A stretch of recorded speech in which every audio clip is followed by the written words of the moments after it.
आठवीं गणित कक्षा में आप सभी का स्वागत है। आज हम अपने काम को आगे बढ़ाते हुए आगे चलते हैं। एक चर वाले रेखिक समीकरण जो चैप्टर हमने शुरू किया था, आज हम उनके कुछ अनुप्रयोगों के बारे में बात करेंगे। अनुप्रयोग का अर्थ क्या है? अनुप्रयोग का अर्थ है कि पहले 2.1 में तो हमें जो एक्सरसाइज दी थी उसमें समीकरण बना के दे रखी थी, और अनुप्रयोग का मतलब है कि इस एक्सरसाइज में हमें समीकरण शाब्दिक रूप में दी हुई होंगी। हमें पहले उन्हें रेखिक समीकरण में बनाना है और उसके बाद 2.1 की तरह उसी तरीके को अपनाते हुए सभी समीकरणों को सरल करना है। इसके लिए चाहे हमें अपनी रकम को 2 बार 3 बार कितनी बार भी पढ़ना पड़े, लेकिन हमें रकम पढ़ के ये पता होना चाहिए कि यहां हमें क्या दिया हुआ है और हमें क्या ज्ञात करना है। अगर हमारे को ये समझ में आ जाता है कि क्या दिया है और क्या ज्ञात करना है, तो ये समझिए हमारा आधा काम हो गया है। अब जैसे इन अनुप्रयोग का हम एक एग्जाम्पल लेते हैं कि क्या एग्जाम्पल है कि दो संख्याओं का योग 95 है और उनमें से बड़ी संख्या छोटी संख्या से 15 अधिक है। संख्याएं ज्ञात कीजिए। क्या ज्ञात करना है हमें? संख्याएं। और गणित का एक नियम है कि जो चीज हमें ज्ञात करनी हो हम उसी को मानते हैं और उसमें से भी प्रयास करते हैं कि हम छोटी को माने ताकि कुछ काम आसान हो। वैसे कोई निश्चित नहीं है, हम बड़ी को भी मान सकते हैं, छोटी को भी मान सकते हैं, लेकिन हम प्रयास करते हैं। तो यहां हम इस सवाल को करें तो क्या आएगा हमारे पास? माना छोटी संख्या, माना छोटी संख्या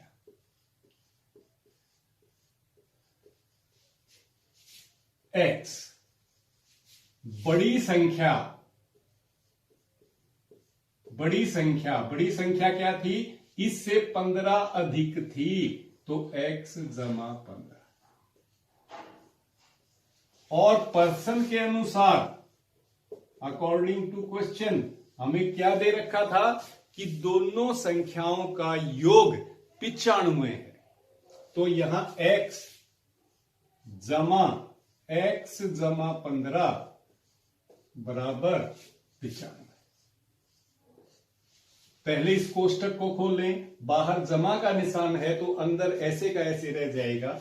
हमारे पास आ जाएंगे x जमा 15 बराबर 95।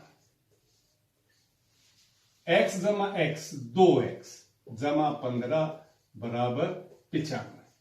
अब आपको पता है कि जमा इस बराबर है कि ऊपर से जब हम इधर उधर जाएंगे तो हमें जमा हमारा माइनस, माइनस हमारा प्लस, गुणा जो है वो भाग और भाग जो है वो गुणा में परिवर्तित हो जाएंगे।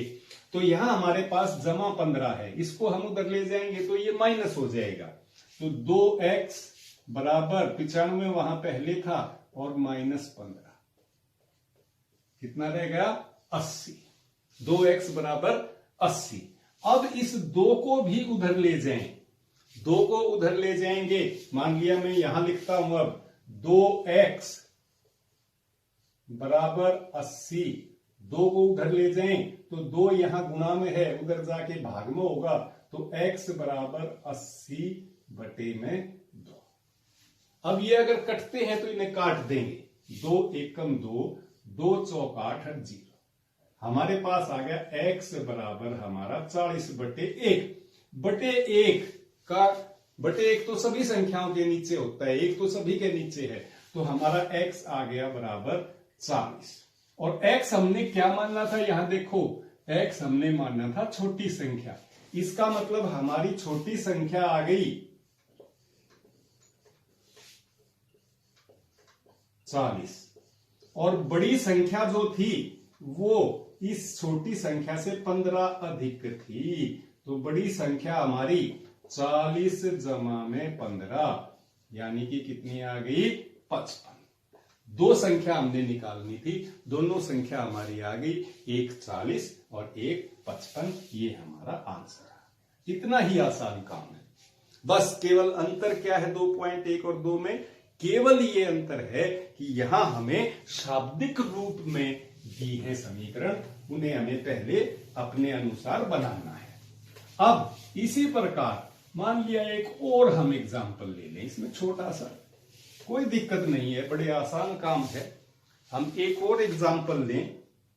क्या है? राहुल और हारून की वर्तमान आयु में अनुपात 5:7 है। राहुल और हारून दो आदमी हैं, उनकी वर्तमान आयु में जो अनुपात है वो 5:7 है।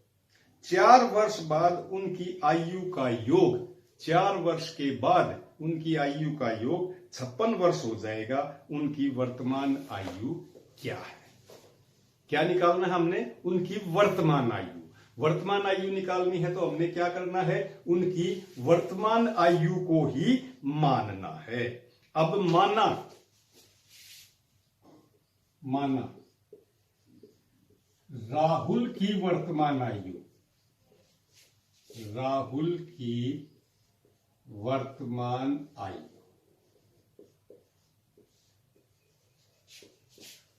हमें अनुपात दिया था इसमें 5:7, तो हम राहुल की वर्तमान आयु माने 5x वर्ष। इकाई जरूर लिखें उसकी, वर्ष। अब राहुल के बाद जो दूसरा था वो था हारून, तो हारून की वर्तमान आयु, हारून की वर्तमान आयु इसकी 5x थी तो उसकी कितनी थी? 7x वर्ष। उसका अनुपात था 5:7। अब ये कह रहे हैं कि 4 वर्ष के पश्चात दोनों की आयु का योग जो है वो हमारे पास 56 वर्ष हो जाएगा। तो पहले हम इनकी 4 वर्ष बाद की दोनों की आयु निकालें। तो राहुल की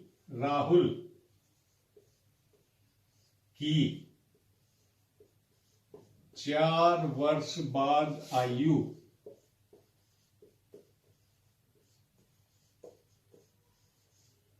अभी, जैसे मान लिया आप आज अभी 13 वर्ष के हैं, तो 4 वर्ष बाद आपकी आयु कितनी हो जाएगी? 17 वर्ष। कैसे हुई?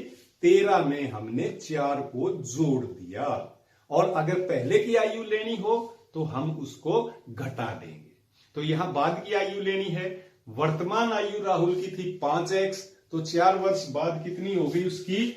5x + 4, इतने वर्ष हो गए।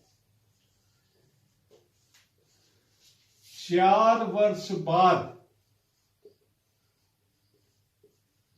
दूसरा था हमारे पास हारून, हारून की 4 वर्ष बाद आयु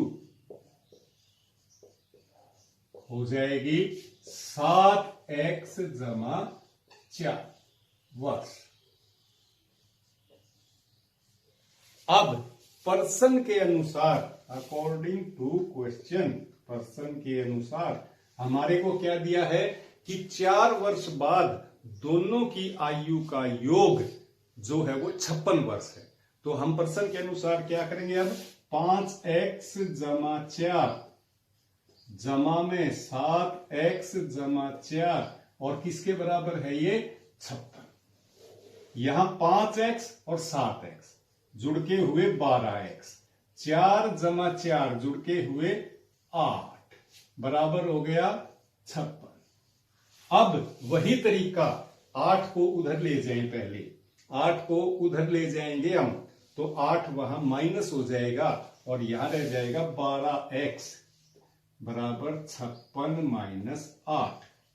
56 में से 8 गए तो कितने आ गए? 48। तो 12x बराबर 48। और अब इस 12x बराबर 48 को 1 मिनट में यहां से साफ कर लो थोड़ा सा। 12x बराबर 48, 12x बराबर 48, तो यहां x बराबर कितना आ गया हमारा? 48/12, 12 एकम 12, 12 चौक 48, यानी कि 4। एक्स आ गया हमारे पास 4, लेकिन राहुल की वर्तमान आयु कितनी थी? 5 गुना एक्स। तो राहुल की वर्तमान आयु आ गई हमारे पास, राहुल की वर्तमान आयु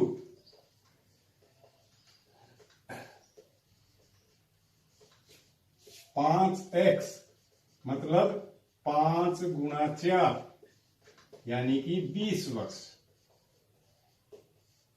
और ये 20 वर्ष आ गई, तो अब हारून की वर्तमान आयु, हारून की वर्तमान आयु,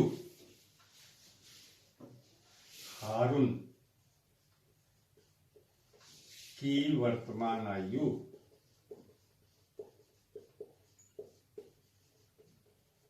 हमारे पास थी 7x, जो है 7x, वर्तमान आयु 5x, 7x, ठीक है।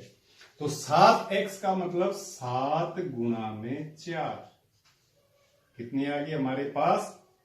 28 वर्ष। तो अब हमारे पास आंसर आ गए, राहुल की वर्तमान आयु, राहुल की वर्तमान आयु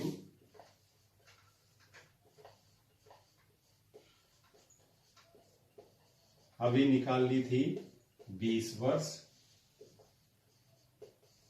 और हारून की वर्तमान आयु आ गई 28 वर्ष। ये हमारा आंसर आ गया। तो इसी प्रकार से हम अपने क्वेश्चंस को सरल कर देंगे, हल कर देंगे। और आज आप सभी ने इस एक्सरसाइज 2.2 के 16 क्वेश्चन कॉपी में सरल करने हैं। अगर कोई समस्या हो तो आप शाम को 6 से 7 बजे के बीच मेरे नंबर पे संपर्क करके अपनी समस्या का निराकरण करवा सकते हैं। धन्यवाद।